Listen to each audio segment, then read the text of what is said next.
We have an update to bring you on a story that we've been following for a few days now out of Riverton, where two missing middle schoolers have now been found safe. And they are home tonight. Fox 13's Emily Tenser is live this evening with what we know so far and the message the teens' families want to share to other parents. Emily, good evening.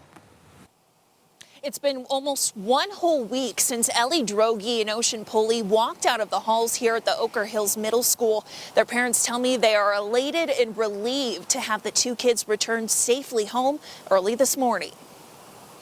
The families of Riverton teens Ellie Droege and Ocean Pulley can breathe a sigh of relief knowing the two middle schoolers are home safe. Thank goodness, right? They've been found, they're healthy, they're unharmed. And so that alleviates just a tremendous amount of stress.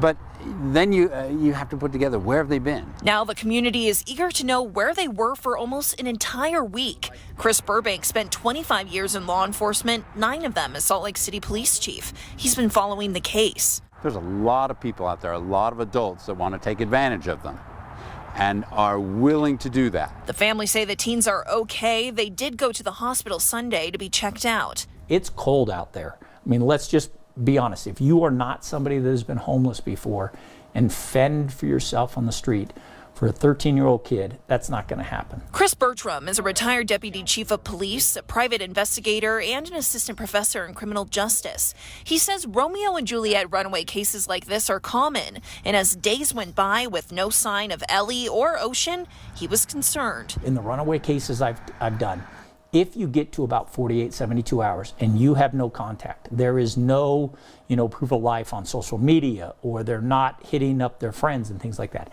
start to worry. The families of the teens tell Fox 13 News they want to thank the community and law enforcement for their search efforts and support. In a joint statement, they say, as adults, we need to try to be aware, loving, understanding, and watch for warning signs and find opportunity to help teens learn to cope and adapt to struggles. Burbank agrees, saying education and conversation is the right way to go. I think we make the mistake, and this is a common one, right? We look at the circumstance and we say, okay, we want to prevent. Right? Well, prevention is usually done best through education. The families are asking for privacy during this time, saying they don't want to give any details until police are able to do their investigation. Now, Riverton PD tells me they should be able to give out more information tomorrow. Now, Ellie and Ocean's parents want to encourage other parents to hug and hold your kids tight and love and cherish those moments together. Reporting live in Riverton, Emily Tenser, Fox 13 News, Utah.